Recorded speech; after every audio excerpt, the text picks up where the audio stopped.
Not പ്രതിസന്ധി പരിഹരിക്കണമെന്നാവശ്യപ്പെട്ട് LDFന്റെ നേതൃത്വത്തിൽ വൈകിട്ട് 5 മണിക്ക് മനുഷ്യച്ചങ്ങല തീർക്കും. തിരുവനന്തപുരത്ത് നിന്നും കാസർഗോഡ് വരെയാണ് മനുഷ്യച്ചങ്ങല. മനുഷ്യച്ചങ്ങലയ്ക്കുള്ള ഒരുക്കങ്ങളെല്ലാം പൂർത്തിയായി. വിവരങ്ങളുമായി വിവിധ മേഖലകളിൽ നിന്നും ഞങ്ങളുടെ റിപ്പോർട്ടർമാർ ചേരുന്നുണ്ട്. ആദ്യം തലസ്ഥാന നഗരിയിൽ നിന്നുള്ള വിവരങ്ങളുമായി ജീവൻ ചേരുന്നുണ്ട്. തത്സമയം ജീവൻ, തിരുവനന്തപുരത്ത് രാജ്ഭവന് മുന്നിൽ നിന്നുമാണ് ചങ്ങലയുടെ ആദ്യ കണ്ണി. അതുകൊണ്ട് തന്നെ ഇവിടുത്തെ ഒരുക്കങ്ങൾ എങ്ങനെയാണ്, ആരൊക്കെയാണ്, ഏതൊക്കെ പ്രമുഖ നേതാക്കളാണ് തിരുവനന്തപുരത്ത് തലസ്ഥാന നഗരിയിൽ മനുഷ്യച്ചങ്ങലയിൽ അണിചേരുക? ഒപ്പം മറ്റു വിവരങ്ങളും.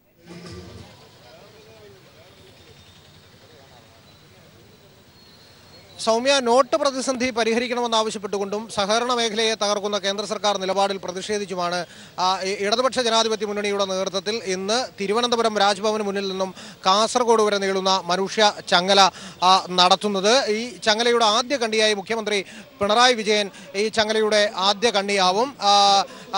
ഞാനിപ്പോൾ നിൽക്കുന്നത് തിരുവനന്തപുരം രാജ്ഭവന് മുന്നിൽ നിന്നാണ്. എല്ലാ ഒരുക്കങ്ങളും ഇതിനോടകം പൂർത്തിയായി കഴിഞ്ഞു. നിരവധി പ്രവർത്തകർ രാജ്ഭവന് മുന്നിലേക്ക് എത്തിക്കൊണ്ടിരിക്കുകയാണ്. ഇവിടെ പ്രധാനമായും സർവീസ് സംഘടനാ മേഖലയിൽ നിന്നുള്ള പ്രവർത്തകരാണ് ഇവിടെ കണ്ണികളാവുവാനായി എത്തുന്നത്. 4:30 ഇതിന്റെ ഡ്രസ് റിഹേഴ്സൽ നടക്കുക. 5 മണിയോടുകൂടി പ്രവർത്തകർ ഇവിടെ എത്തി മനുഷ്യ ചങ്ങലയിൽ പങ്കാളികളാവും. അതോടൊപ്പം തന്നെ അതിനുശേഷം പ്രതിജ്ഞയല്ലേ ഇതിൽ അവർ പങ്കാളികളാവുകയും തുടർന്ന് ഇതുമായി ബന്ധപ്പെട്ടുള്ള പ്രസംഗങ്ങളും ഉണ്ടാവും.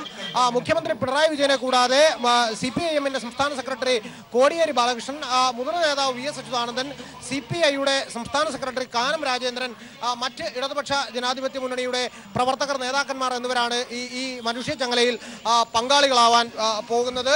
ഇടതുപക്ഷ ജനാധിപത്യ മുന്നണിയോടൊപ്പം നിൽക്കുന്ന രാഷ്ട്രീയ പാർട്ടികളല്ലാതെ മറ്റ് ഇടതുപക്ഷ ജനാധിപത്യ മുന്നണിയുമായി സഹകരിക്കുന്ന മറ്റ് രാഷ്ട്രീയ പാർട്ടികളും ബഹുജനങ്ങളുടെയും ഒരു വലിയ പിന്തുണ ഈ സമരത്തിനുണ്ട് എന്നതാണ് ഇടതുപക്ഷ ജനാധിപത്യ മുന്നണി പറയുന്നത്. പ്രധാനമായും സാംസ്കാരിക മേഖലയിൽ നിന്നുള്ള നിരവധി പ്രമുഖർ ഈ മനുഷ്യ ചങ്ങലയിൽ സംസ്ഥാന വ്യാപകമായി നടക്കുന്ന മനുഷ്യ ചങ്ങലയിൽ പല ഭാഗങ്ങളിലായി കണ്ണികളാകും. തിരുവനന്തപുരത്ത് PMGയിൽ നടൻ ഇന്ദ്രൻസ്, ജാസി ഗിഫ്റ്റ് അടക്കമുള്ളവർ ഇതിൽ പങ്കാളികളാകും എന്നതാണ് നമ്മളോട് ഇടതുപക്ഷ ജനാധിപത്യ മുന്നണിയുടെ പ്രധാനപ്പെട്ട നേതാക്കന്മാർ ഇതിനോടകം പറഞ്ഞിരിക്കുന്നത്. തിരുവനന്തപുരം ജില്ലയിൽ 45 കിലോമീറ്ററാണ് ഇതിന്റെ മനുഷ്യ ചങ്ങലയുടെ ദൈർഘ്യം. രാജ്ഭവന് മുന്നിൽ നിന്നും ആരംഭിക്കുന്ന മനുഷ്യ ചങ്ങല ജില്ലാ അതിർത്തിയായ കടമ്പാട്ടുകോണം വരെ നീളും. ഇവിടെ മുഖ്യമന്ത്രി പിണറായി വിജയനാണ് ആദ്യ കണ്ണിയെങ്കിൽ ജില്ലാ അതിർത്തിയായ കടമ്പാട്ടുകോണത്ത് ജോയി, വർക്കല MLA ആയ ജോയി ആയിരിക്കും ഈ ജില്ലയുടെ അവസാന കണ്ണിയായി അണിനിരക്കുക. ഇടതുപക്ഷ ജനാധിപത്യ മുന്നണിയുടെ പ്രവർത്തകർ കഴിഞ്ഞ കുറേ ദിവസങ്ങളായി തന്നെ ഈ മനുഷ്യ ചങ്ങലയുടെ വിജയത്തിനായി അഹോരാത്രം അവർ പരിശ്രമത്തിലാണ്. അതിൻ്റെ പരിസമാപ്തി എന്നോളം 4:30 ഇതിൻ്റെ ഡ്രസ് റിഹേഴ്സൽ നടക്കും. 5 മണിയോടുകൂടിയായിരിക്കും ഇതിൻ്റെ മനുഷ്യ ചങ്ങലയിൽ അവർ അണിചേരുക. ചങ്ങല വിജയിപ്പിക്കുവാനുള്ള എല്ലാ വട്ട ഒരുക്കങ്ങളും ഇതിനോടകം ഇവിടെ പൂർത്തിയായി കഴിഞ്ഞു. ജീവനാണ് വിവരങ്ങൾ നൽകിയത്. ഏതായാലും തലസ്ഥാന നഗരി, അതായത് മനുഷ്യച്ചങ്ങലയുടെ ആദ്യ കണ്ണി തുടങ്ങുന്ന ഇടം ഏതായാലും തയ്യാറായി കഴിഞ്ഞിരിക്കുകയാണ്. 5 മണിയോടുകൂടിയാണ് മനുഷ്യച്ചങ്ങല അണിചേരുക. വലിയൊരു പ്രതിഷേധമായി തന്നെ കേന്ദ്ര സർക്കാരിന് മുന്നിൽ വലിയൊരു പ്രതിഷേധമായി തന്നെ ഈ ഒരു പ്രതിരോധം തീർക്കുക എന്ന ലക്ഷ്യത്തോടു കൂടിയാണ് LDFന്റെ നേതൃത്വത്തിൽ മനുഷ്യച്ചങ്ങല തീർക്കുന്നത്. ദേശീയപാതയുടെ ഓരത്തായി ഇടതുവശത്തായി ചേർന്നാണ് തിരുവനന്തപുരം മുതൽ കാസർഗോഡ് വരെ മനുഷ്യച്ചങ്ങല നീളുന്നത്. രാജ്യത്തിന്റെ സമ്പദ് വ്യവസ്ഥയെ പോലും തകർത്ത മോദി സർക്കാരിന്റെ നിലപാടുകളിൽ പ്രതിഷേധിച്ചാണ് മനുഷ്യച്ചങ്ങല തീർക്കുന്നത് ഇന്ന്. പ്രത്യേകിച്ച് അതോടൊപ്പം തന്നെ സഹകരണ മേഖലയോടുള്ള ഈ ഒരു വലിയ അവഗണനയുടെ പശ്ചാത്തലത്തിൽ ഒക്കെ കൂടി സഹകരണ മേഖലയിൽ നിന്നുള്ള വലിയൊരു പങ്കാളിത്തവും ഈ മനുഷ്യച്ചങ്ങലയ്ക്കൊപ്പം ചേരുന്നുണ്ട്. സാധാരണക്കാരായ ആളുകളുടെ വലിയൊരു പങ്കാളിത്തമാണ് പ്രതീക്ഷിക്കുന്നത് എന്ന് LDFന്റെ നേതാക്കൾ അറിയിക്കുകയും ചെയ്തിരുന്നു. തിരുവനന്തപുരത്ത് മുഖ്യമന്ത്രി പിണറായി വിജയൻ, CPIM സംസ്ഥാന സെക്രട്ടറി കോടിയേരി ബാലകൃഷ്ണൻ, CPMന്റെ മുതിർന്ന നേതാവായ VS അച്യുതാനന്ദൻ, CPIയുടെ നേതാക്കൾ, ഒപ്പം മറ്റ് ഘടകകക്ഷികളുടെ നേതാക്കൾ അടക്കമുള്ളവർ തിരുവനന്തപുരത്ത് രാജ്ഭവന് മുന്നിൽ നടക്കുന്ന മനുഷ്യച്ചങ്ങലയിൽ കണ്ണികളാകും. ഒപ്പം മറ്റ് മേഖലകളിലും മന്ത്രിമാർ, LDFന്റെ മുതിർന്ന നേതാക്കൾ അടക്കമുള്ളവർ നേതൃത്വം നൽകിക്കൊണ്ടാണ് മറ്റു മേഖലകളിലെ മനുഷ്യച്ചങ്ങലയ്ക്ക് തയ്യാറെടുപ്പുകൾ പൂർത്തിയായിക്കൊണ്ടിരിക്കുന്നത്. 5 മണിയോടുകൂടി തന്നെയാണ് മനുഷ്യച്ചങ്ങല നടക്കുക. സാംസ്കാരിക മേഖലകളിൽ നിന്നുള്ളവർ, വിദ്യാർത്ഥികൾ, സ്ത്രീകൾ അടക്കമുള്ളവരെയെല്ലാം ഉൾപ്പെടുത്തിക്കൊണ്ടായിരിക്കും മനുഷ്യച്ചങ്ങല തീർക്കുന്നത്. തിരുവനന്തപുരത്ത് നിന്ന് തുടങ്ങി ആലപ്പുഴ വഴി തൃശൂർ, ചെറുതുരുത്തി, നീലിയാട്, എടപ്പാൾ, കുറ്റിപ്പുറം, കാസർഗോഡ് വരെ നീളുന്നതാണ് മനുഷ്യച്ചങ്ങല. ദേശീയപാതയുടെ ഓരത്തായാണ് മനുഷ്യച്ചങ്ങല തീർക്കുന്നത്. കൊച്ചിയിൽ നിന്നുള്ള വിവരങ്ങളുമായി, മധ്യ കേരളത്തിലെ പൊതുവായ വിവരങ്ങളുമായി സമീർ വഴങ്ങോട് ചേർന്നുണ്ട്. സമീർ, അവസാന മണിക്കൂറിലേക്ക് തയ്യാറെടുപ്പുകൾ എത്തി നിൽക്കുകയാണ്. എങ്ങനെയാണ് ഇപ്പോൾ ജനപങ്കാളിത്തം, ആളുകൾ എത്തുന്ന ഒരു കാഴ്ചയാണോ ഇപ്പോൾ കാണാൻ സാധിക്കുന്നത്? സമീർ, സൗമ്യ, മനുഷ്യച്ചങ്ങല വലിയ ചരിത്രമാക്കി മാറ്റുക എന്നുള്ള ആ ഒരു വലിയ ലക്ഷ്യത്തോടു കൂടി തന്നെയാണ് മധ്യ കേരളത്തിലെ ജില്ലകളിലെല്ലാം തന്നെ ഈ മനുഷ്യച്ചങ്ങലിലേക്ക് നിരവധി പേർ വന്നുകൊണ്ടിരിക്കുന്നു. 5 മണിയോടുകൂടിയാണ് ഈ മനുഷ്യച്ചങ്ങല ആരംഭിക്കുക. അതിനു മുമ്പ് 4:30 അതിൻ്റെ റിഹേഴ്സൽ നടക്കും. ആ ഒരു സമയമാകുമ്പോഴേക്ക് തന്നെ ഇപ്പോൾ നമുക്ക് കാണുന്നത് പോലെ ഇപ്പോൾ വിവിധ ഭാഗങ്ങളിലായിട്ടുള്ള പ്രത്യേകമായിട്ടുള്ള ഈ പൊതുയോഗ കേന്ദ്രങ്ങളുണ്ട്. ആ പൊതുയോഗ കേന്ദ്രങ്ങളിലേക്കാണ് ആളുകൾ വന്നുകൊണ്ടിരിക്കുന്നത്. അതിന് തൊട്ട് മുമ്പായിക്കൊണ്ടായിരിക്കും ഇനി ഈ ദേശീയ പാതയോരത്ത് ഇപ്പോൾ എറണാകുളം ജില്ലയിലേക്ക് വരികയാണ് എങ്കിൽ കറുകുറ്റിയിൽ നിന്നാണ് തൃശ്ശൂർ ജില്ലയിൽ നിന്ന് തുടങ്ങുന്നത്. തൃശ്ശൂർ ജില്ലയുടെയും എറണാകുളം ജില്ലയുടെയും അതിർത്തിയായിട്ടുള്ള കറുകുറ്റിയിൽ നിന്ന് ആരംഭിക്കുന്ന ഈ മനുഷ്യച്ചങ്ങല ആലപ്പുഴ ജില്ലയിലേക്ക് കിടക്കുന്ന അരൂർ കുമ്പളം പാളത്തിലായിരിക്കും അവസാനിക്കുക. ജില്ലയുടെ ആദ്യ കണ്ണിയാവുന്നത് CPM-ന്റെ കേന്ദ്ര കമ്മിറ്റി അംഗമായിട്ടുള്ള MC ജോസഫൈനാണ്. കറുകുറ്റിയിൽ അവർ തുടക്കമാകുന്നതോടുകൂടി തന്നെ മറ്റ് ഇടങ്ങളിലെല്ലാം തന്നെ ഇത്തരത്തിലുള്ള മനുഷ്യച്ചങ്ങല സജീവമാകും. വലിയ ഒരു ചരിത്രത്തിൻ്റെ ഭാഗമാകുക എന്നുള്ള ഒരു വലിയ ലക്ഷ്യമായി തന്നെയാണ് വിവിധ തുറകളിൽപ്പെട്ട ആളുകളെല്ലാം തന്നെ ഇതിനകത്തേക്ക് എത്തിക്കൊണ്ടിരിക്കുന്നത്. നമുക്കറിയാം, നോട്ട് നിരോധനത്തെ തുടർന്ന് വലിയ ഒരു പ്രതിസന്ധി രാജ്യമെമ്പാടും ഉണ്ടാകുന്നു. അതിന് ഇത്ര നാളുകൾ പിന്നിടുമ്പോഴും അതിനൊരു അറുതിയും ഇതുവരെയും ഉണ്ടായിട്ടില്ല എന്നുള്ളത് തന്നെയാണ്. വ്യാപാര മേഖല, വ്യവസായ മേഖല, അതോടൊപ്പം തന്നെ നിർമ്മാണ മേഖല തുടങ്ങി എല്ലാ മേഖലയും, കാർഷിക മേഖലയെല്ലാം തന്നെ വലിയ രീതിയിലുള്ള തകിടം മറിയുന്ന ഒരു സ്ഥിതിവിശേഷം. ഈ ഒരു പശ്ചാത്തലത്തിലാണ് ഇടതുപക്ഷം ആഹ്വാനം ചെയ്തിട്ടുള്ള ഈ മനുഷ്യച്ചങ്ങലയുടെ ഭാഗമാകുന്നതിന് വേണ്ടിക്കൊണ്ട് സാംസ്കാരിക നായകർ, അതോടൊപ്പം തന്നെ കായിക മേഖലയിലുള്ള പ്രമുഖരും, അതോടൊപ്പം യുവജന സംഘടനകളിൽ നിന്നുള്ള പ്രതിനിധികൾ, വിദ്യാർത്ഥി സംഘടനാ പ്രതിനിധികൾ തുടങ്ങിയിട്ടുള്ള എല്ലാവരും തന്നെ പങ്കെടുത്തുകൊണ്ടാണ് ഈ ഒരു സംഭവത്തെ വലിയൊരു ചരിത്രമാക്കി മാറ്റുക എന്നുള്ള ഒരു ലക്ഷ്യത്തോടെ തന്നെയാണ് എല്ലാവരും എത്തിക്കൊണ്ടിരിക്കുന്നത്. ഒരുക്കങ്ങളെല്ലാം തന്നെ പൂർത്തിയായി കഴിഞ്ഞിരിക്കുന്നു. മധ്യ കേരളത്തിലെ 5 ജില്ലകളിൽ എടുത്തു പറയാവുന്ന ഒരു വേറിട്ട രീതിയിലുള്ള ഒരു മനുഷ്യച്ചങ്ങല തീർക്കുന്നത് ഇടുക്കി ജില്ലയിലാണ്. നമുക്കറിയാം, അവിടുത്തെ ഒരു ഭൂപ്രകൃതിയുടെ പ്രത്യേകത കാരണം അവർ ഒറ്റപ്പെട്ട ഇടങ്ങളിൽ പ്രത്യേകമായിട്ടുള്ള കേന്ദ്രങ്ങളിൽ ആണ് അവരെല്ലാം തന്നെ ഒരുമിച്ച് കൂടുന്നതും അവിടങ്ങളിലാണ് അവരുടെ മനുഷ്യച്ചങ്ങല തീർക്കുന്നതും. മറ്റ് 4 ജില്ലകളിലേക്ക്, മധ്യ കേരളത്തിലെ മറ്റ് 4 ജില്ലകളിലേക്ക് വരികയാണെങ്കിൽ ആലപ്പുഴ, കോട്ടയം, എറണാകുളം, തൃശ്ശൂർ ഈ ജില്ലകളിലെല്ലാം തന്നെ ദേശീയ പാതയോരത്ത് ചേർന്നുകൊണ്ട് യാത്ര സുഗമമാകുന്ന രീതിയിൽ തന്നെ അതിനുള്ള ഒരുക്കങ്ങളെല്ലാം നടത്തിയിട്ടുണ്ട്. കാൽനട യാത്രക്കാർക്കും അതോടൊപ്പം തന്നെ മറ്റ് വാഹനങ്ങളുള്ള യാത്രക്കാർക്കുമെല്ലാം സുഖകരമായിട്ടുള്ള യാത്രാ സൗകര്യം ഒരുക്കിക്കൊണ്ട് തന്നെയുള്ള മനുഷ്യച്ചങ്ങലയാണ് തീർക്കുന്നത്. അതിനുള്ള ഒരുക്കങ്ങളെല്ലാം തന്നെ പൂർത്തിയായിരിക്കുന്നു. അതിലേക്ക് ഓരോരുത്തരും വിവിധ തുറകളിൽപ്പെട്ടവരെല്ലാം തന്നെ വന്നുകൊണ്ടിരിക്കുകയാണ്.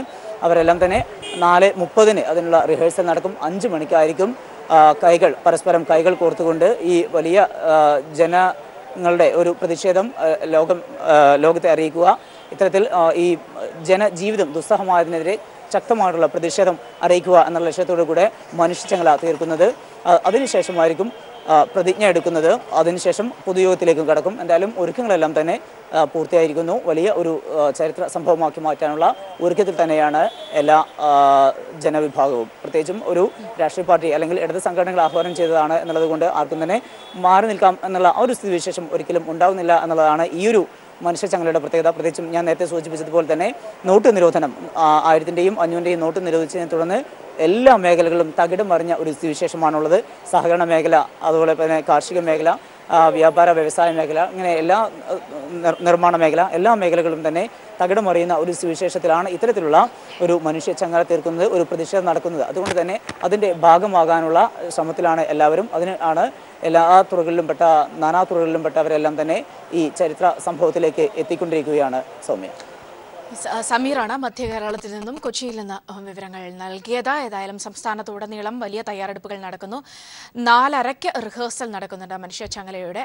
5 മണിക്കാണ് വലിയ ഒരു മുന്നറിയിപ്പ് കേന്ദ്ര സർക്കാരിന് നൽകുക എന്ന ലക്ഷ്യത്തോടു കൂടി തന്നെ ലക്ഷങ്ങൾ അണിചേർന്ന് മനുഷ്യച്ചങ്ങല തീർക്കുന്നത്. ദേശീയപാതയുടെ ഓരങ്ങളിലായാണ് തിരുവനന്തപുരം മുതൽ കാസർഗോഡ് വരെ മനുഷ്യച്ചങ്ങല അണിചേരുന്നത്.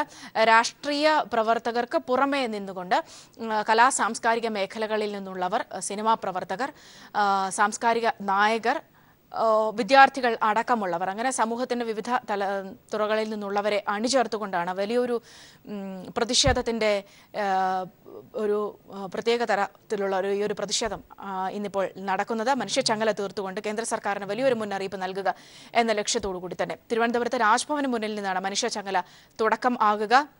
ഇവിടെ സംസ്ഥാന മുഖ്യമന്ത്രി പിണറായി വിജയൻ, CPIM സംസ്ഥാന സെക്രട്ടറി കോടിയേരി ബാലകൃഷ്ണൻ, CPI-യുടെ മുതിർന്ന നേതാക്കൾ, VS അച്യുതാനന്ദനെ പോലെയുള്ള മുതിർന്ന LDF നേതാക്കളൊക്കെ തന്നെയും പങ്കുചേരും രാജ്ഭവന് മുന്നിൽ നടക്കുന്ന ഈ മനുഷ്യ ചങ്ങലയിൽ. ഒപ്പം വിവിധ മേഖലകൾ കേന്ദ്രീകരിച്ചുകൊണ്ട് വിവിധ മന്ത്രിമാരടക്കം LDF-ന്റെ നേതാക്കളടക്കം ഉള്ളവർ അണിചേർന്നുകൊണ്ടുള്ള മനുഷ്യച്ചങ്ങലയായിരിക്കും മറ്റ് മേഖലകൾ കേന്ദ്രീകരിച്ചുകൊണ്ട് നടക്കുക. കോഴിക്കോട് നിന്നുള്ള വിവരങ്ങളുമായി കുട്ടൻ ചേർന്നുണ്ട്. കുട്ടൻ, ഇപ്പോൾ എങ്ങനെയാണ് അവസാനവട്ട ഒരുക്കങ്ങൾ? ഒപ്പം ജനങ്ങൾ ഈ മേഖലകളിലേക്കൊക്കെ കൂടുതലായി ആളുകൾ എത്തിക്കൊണ്ടിരിക്കുന്ന ഒരു കാഴ്ചയാണോ ഇപ്പോൾ കാണാൻ സാധിക്കുന്നത്? കുട്ടൻ. മനുഷ്യച്ചങ്ങലയിൽ അണിചേരുന്നതിന് വേണ്ടി സമൂഹത്തിന്റെ വിവിധ തുറകളിൽപ്പെട്ട ജനങ്ങൾ ഈ മനുഷ്യച്ചങ്ങല നടക്കുന്ന കേന്ദ്രങ്ങളിലേക്ക് എത്തിച്ചേർന്നുകൊണ്ടിരിക്കുകയാണ്. വിവിധ കേന്ദ്രങ്ങളിലായിട്ടാണ് ഓരോ സ്ഥലങ്ങളിലും പങ്കെടുക്കേണ്ട ആൾക്കാരുടെ സംബന്ധിച്ചുള്ള കൃത്യമായ നിർദ്ദേശങ്ങൾ LDF-ന്റെ കമ്മിറ്റികൾ നൽകിയിട്ടുണ്ട്. ഇതനുസരിച്ചിട്ട് ഓരോ കേന്ദ്രങ്ങളിലേക്കും ജനങ്ങൾ എത്തിക്കൊണ്ടിരിക്കുകയാണ്. കോഴിക്കോട് നഗരത്തിൽ മനുഷ്യച്ചങ്ങലയിൽ അണിചേരുന്നത് ധനമന്ത്രി ഡോക്ടർ തോമസ് ഐസക്, മന്ത്രി TP രാമകൃഷ്ണൻ, മുൻ മന്ത്രിയും CPIM കേന്ദ്ര കമ്മിറ്റി അംഗവുമായ എളമരം കരീം, CPI നേതാവ് സത്യൻ മുഖേരി, CPIM ജില്ലാ സെക്രട്ടറി P മോഹനൻ മാസ്റ്റർ ഉൾപ്പെടെയുള്ള നേതാക്കളാണ് കോഴിക്കോട് നഗരത്തിൽ കോഴിക്കോട് ജില്ലയിൽ ഈ മനുഷ്യച്ചങ്ങലയ്ക്ക് നേതൃത്വം കൊടുക്കുന്നത്. ഇവരെല്ലാവരും ഈ മുതിർന്ന നേതാക്കളെല്ലാം തന്നെ മനുഷ്യച്ചങ്ങല ആരംഭിക്കുന്നതിന് മണിക്കൂറുകൾക്ക് മുമ്പ് തന്നെ ഈ കേന്ദ്രങ്ങളിലേക്ക് എത്തി മുഴുവൻ പ്രവർത്തനങ്ങളും ഒരുക്കങ്ങളും വിലയിരുത്തുകയാണ്. നാടിൻ്റെ നാനാഭാഗത്തു നിന്നുള്ള ലക്ഷക്കണക്കിന് ആൾക്കാരാണ് ഈ മനുഷ്യ പ്രതിഷേധ ചങ്ങലയിൽ അണിചേരുന്നതിന് വേണ്ടി എത്തിച്ചേർന്നുകൊണ്ടിരിക്കുന്നത്. വിവിധ കോഴിക്കോട് ജില്ലയിലാണെങ്കിൽ പൂഴിത്തല മുതൽ കണ്ണൂർ കോഴിക്കോട് ജില്ലയുടെ അതിർത്തിയായ അഴിയൂരിലെ പൂഴിത്തല മുതൽ മലപ്പുറം ജില്ലാ അതിർത്തിയായ ഇടിമുഴിക്കൽ വരെയാണ് ഈ ചങ്ങല നീളുന്നത്. ഏതാണ്ട് 79 കിലോമീറ്റർ നീളത്തിലാണ് ഇവിടെ ചങ്ങല സംഘടിപ്പിച്ചിരിക്കുന്നത്. ഇവിടെ 3.5 ലക്ഷം ജനങ്ങൾ, സമൂഹത്തിന്റെ വിവിധ തുറകളിൽപ്പെട്ട 3.5 ലക്ഷം ജനങ്ങളാണ് ഈ മനുഷ്യച്ചങ്ങലയിൽ കണ്ണികളാവുക. സൗമ്യ. കുട്ടനാട് വിവരങ്ങൾ നൽകിയത്. മനുഷ്യച്ചങ്ങല അതിനുള്ള ഒരുക്കങ്ങൾ 5 മണിയോടുകൂടിയാണ് നടക്കുന്നത്. അതിനുള്ള അവസാനവട്ട ഒരുക്കങ്ങളിലാണ് വിവിധ മേഖലകൾ. നോട്ട് നിരോധനത്തെ തുടർന്ന് സംസ്ഥാനം വൻ സാമ്പത്തിക പ്രതിസന്ധിയിൽ. നിരോധനം 50-ാം ദിവസത്തിലേക്ക് കടക്കുമ്പോൾ നികുതി വരുമാനത്തിൽ ഇരട്ടിയിലധികം ഇടിവാണ് ഉണ്ടായത്.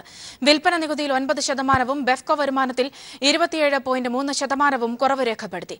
അടുത്ത മാസം ശമ്പളം വൈകുമെന്ന് ധനമന്ത്രി തോമസ് ഐസക് വ്യക്തമാക്കി. ആവശ്യത്തിന് നോട്ടുകൾ നൽകാനാവില്ലെന്ന് RBI അറിയിച്ചതായും തോമസ് ഐസക് കോഴിക്കോട് പറഞ്ഞു. നോട്ട് നിരോധനം നിലവിൽ വന്ന് 50 ദിവസമാകുമ്പോൾ വൻ വരുമാന നഷ്ടവും കറൻസി ദൌർലഭ്യവുമാണ് സംസ്ഥാനത്ത് സാമ്പത്തിക പ്രതിസന്ധി രൂക്ഷമാക്കുന്നത്. കണക്കുകൾ പ്രകാരം സംസ്ഥാനത്തിന്റെ നികുതി വരുമാനം ഇരട്ടിയിലധികമായി കുറഞ്ഞു. വിൽപ്പന നികുതി ഇനത്തിൽ മാത്രം 9% കുറവ് രേഖപ്പെടുത്തിയത്. ഏറ്റവും അധികം വരുമാനമുണ്ടാക്കിയിരുന്ന ബിവറേജസ് കോർപ്പറേഷന്റെ വിറ്റുവരവിൽ ഒറ്റ മാസം കൊണ്ടുണ്ടായത് 23.3% കുറവ്. രജിസ്ട്രേഷൻ ഇടപാടുകളും വൻ നഷ്ടത്തിലാണ്. ഭൂമി രജിസ്ട്രേഷനിൽ കഴിഞ്ഞ 2 മാസത്തെ കണക്ക് പ്രകാരം 58 കോടി രൂപയുടെ കുറവാണുണ്ടായത്. ലോട്ടറി മേഖലയിൽ 5% വരുമാന നഷ്ടമാണ് രേഖപ്പെടുത്തിയത്. ഡിസംബർ മാസത്തേക്കാൾ ഗുരുതരമാണ് ജനുവരിയിലെ ശമ്പള പെൻഷൻ വിതരണമെന്ന് ധനമന്ത്രി തോമസ് ഐസക് പറഞ്ഞു. അടുത്ത മാസം 50 ദിവസം കഴിഞ്ഞുള്ള ശമ്പളം കൊടുപ്പല്ലേ, പക്ഷെ മോഡി പറഞ്ഞതിന് നേർവിപരീതം ഉണ്ടാവാൻ പോണത്. ഡിസംബർ മാസത്തിനേക്കാൾ വളരെ രൂക്ഷമായിരിക്കും ഈ ജനുവരി മാസത്തിലെ ശമ്പളം. ചെറുകിട നിർമ്മാണ മേഖലയെ പ്രതിസന്ധി ബാധിച്ചപ്പോൾ കെട്ടിട നിർമ്മാണം ഗണ്യമായി കുറഞ്ഞു. ബാങ്കിംഗ് മേഖലയിൽ 1 ലക്ഷം കോടി രൂപയുടെ നഷ്ടമാണുണ്ടായത്. വ്യവസായ മേഖലയിലും സ്വർണ്ണ വിപണിയിലും പ്രതിസന്ധി കനത്ത പ്രഹരമായി. സംസ്ഥാനം പ്രതിസന്ധി ഘട്ടത്തിൽ ആവശ്യപ്പെട്ടതിൽ 40% തുകയാണ് റിസർവ് ബാങ്ക് സംസ്ഥാനത്തിന് നൽകിയത് പോലും. ഇത് സംസ്ഥാനത്തിന് ഇരട്ടി പ്രഹരവുമായി. News bureau, Thiruvananthapuram. നോട്ട് നിരോധനത്തോട് വിയോജിച്ച MT വാസുദേവൻ നായരെ അധിക്ഷേപിച്ചതിലൂടെ BJP RSS ശക്തികൾ ഫാസിസ്റ്റ് മുഖം തുറന്നു കാട്ടുന്നതായി CPIM സംസ്ഥാന സെക്രട്ടറി കോടിയേരി ബാലകൃഷ്ണൻ. ജ്ഞാനപീഠ ജേതാവായ MTയെ വ്യക്തിപരമായി അധിക്ഷേപിക്കുന്നത് പ്രാകൃത നടപടിയാണെന്ന് കോടിയേരി പറഞ്ഞു. BJPയുടെയും മോദിയുടെയും കുഴലൂത്തുകാരല്ലാത്ത എഴുത്തുകാർ പിറന്ന മണ്ണിൽ ജീവിക്കണ്ട എന്ന് പ്രഖ്യാപിക്കുന്നത് തികഞ്ഞ ഫാസിസമാണ്. മഹാസാഹിത്യകാരന്മാർ പോലും BJP വരയ്ക്കുന്ന വരയിൽ നടക്കണമെന്നും സംഘപരിവാർ കൽപ്പിക്കുന്ന ലക്ഷ്മണരേഖ കടക്കരുതെന്നും കൽപ്പിച്ചാൽ അത് നടപ്പാക്കാനുള്ള വെള്ളരിക്ക പട്ടണമല്ല ഇന്ത്യയെന്നും കോടിയേരി പ്രസ്താവനയിൽ ഓർമ്മിപ്പിച്ചു. നോട്ട് പ്രതിസന്ധിയെ തുടർന്ന് പ്രശ്നങ്ങൾ പരിഹരിക്കുമെന്ന് അറിയിച്ച സമയപരിധി നാളെ അവസാനിക്കാനിരിക്കെ നരേന്ദ്രമോദി രാഷ്ട്രത്തെ അഭിസംബോധന ചെയ്യുമെന്ന് സൂചന. നാളെയോ പുതുവർഷ തലേന്നോ ആയിരിക്കും മോദിയുടെ പ്രസംഗം. ജനങ്ങളിൽ ഉണ്ടായിരിക്കുന്ന പ്രതിഷേധം തണുപ്പിക്കാനുള്ള ശ്രമമായിരിക്കും മോദി നടത്തുക. നവംബർ 8 രാത്രി 500,000 നോട്ടുകളുടെ മൂല്യം റദ്ദാക്കിയതിനു ശേഷം 50 ദിവസത്തെ സാവകാശമാണ് പ്രതിസന്ധി പരിഹരിക്കാൻ പ്രധാനമന്ത്രി രാജ്യത്തോട് ചോദിച്ചത്. ഇതുപ്രകാരമുള്ള സമയം നാളെ രാത്രിയോടെ അവസാനിക്കും. പ്രതിസന്ധിയാകട്ടെ രൂക്ഷമാകുന്നതല്ലാതെ പരിഹരിക്കപ്പെട്ടിട്ടില്ല. ഈ പശ്ചാത്തലത്തിലാണ് വീണ്ടും പ്രധാനമന്ത്രി നരേന്ദ്രമോദി രാഷ്ട്രത്തെ അഭിസംബോധന ചെയ്യാൻ ഒരുങ്ങുന്നതായുള്ള സൂചനകൾ പുറത്തുവരുന്നത്.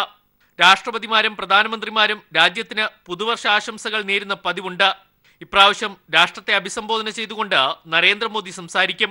നോട്ടുമാറ്റത്തെ തുടർന്ന് ജനങ്ങളിലുണ്ടായിരിക്കുന്ന പ്രതിഷേധം തണുപ്പിക്കുകയാണ് ലക്ഷ്യം. നവംബർ 8 ശേഷം ഇതുവരെ കള്ളപ്പണം കണ്ടെത്താൻ നടത്തിയ ശ്രമങ്ങൾ, നോട്ടുമാറ്റത്തിനായി സ്വീകരിച്ച നടപടികൾ തുടങ്ങിയവ നരേന്ദ്രമോദി പ്രസംഗത്തിൽ അക്കമിട്ട് നിരത്തുമെന്നറിയുന്നു. ഡിജിറ്റൽ ഇടപാടുകൾ വിപുലമാക്കുന്നതിനെക്കുറിച്ചും നരേന്ദ്രമോദി സംസാരിക്കും. ഇതിനു മുന്നോടിയായാണ് നീതി ആയോഗിലെ സാമ്പത്തിക വിദഗ്ധരുമായി പ്രധാനമന്ത്രി ചൊവ്വാഴ്ച കൂടിക്കാഴ്ച നടത്തിയത്. ഡിസംബർ 30 വരെ കാത്തിരിക്കൂ, പ്രതിസന്ധി പരിഹരിക്കപ്പെട്ടില്ലെങ്കിൽ എന്നെ ശിക്ഷിക്കൂ. ഇതായിരുന്നു പ്രധാനമന്ത്രിയുടെ വാക്കുകൾ. പാഴാകുന്ന ഇത്തരം വാഗ്ദാനങ്ങളുമായി പ്രധാനമന്ത്രി ഇനി എത്തുമോ എന്ന് മാത്രമേ അറിയേണ്ടതുള്ളൂ. ദില്ലിയിൽ നിന്നും സന്തോഷ് സർലിംഗ്. കൊല്ലത്ത് രാജ്മോഹൻ ഉണ്ണിത്താനെ ആക്രമിച്ച സംഭവത്തിൽ സസ്പെൻഷനിലായ യൂത്ത് കോൺഗ്രസ് KSU പ്രവർത്തകർ DCC മുതൽ AICCക്ക് വരെ പരാതി നൽകാൻ തീരുമാനിച്ചു. രാജ്മോഹൻ ഉണ്ണിത്താൻ തങ്ങളെ വണ്ടി കയറ്റി കൊല്ലാൻ ശ്രമിച്ചെന്ന് ആരോപിച്ചാണ് സസ്പെൻഷനിലായ മുരളീധരപക്ഷം പ്രവർത്തകർ പരാതിയുമായി മുന്നോട്ടു പോകുന്നത്.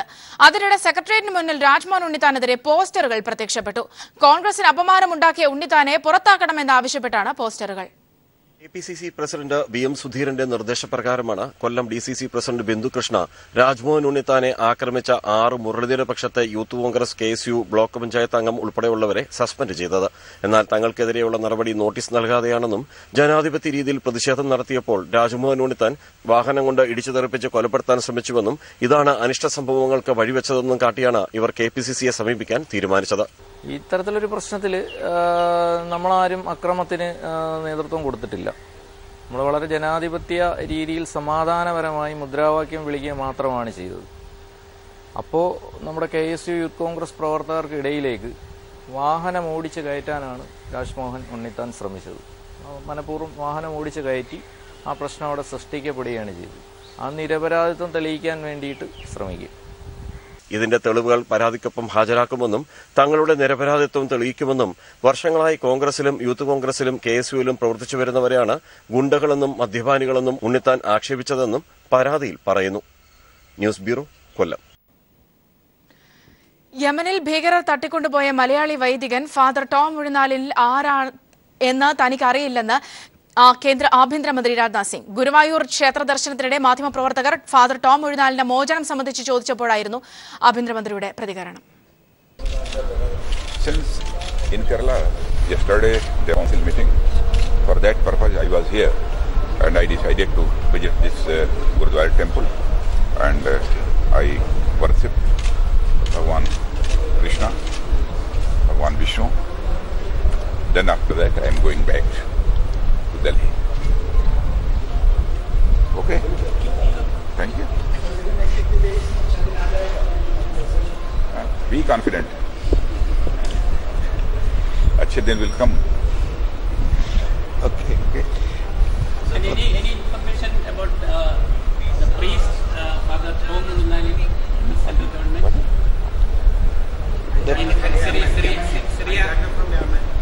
Syria some terrorist organization kidnapped one father called Father Tom. I think 6 months back. No.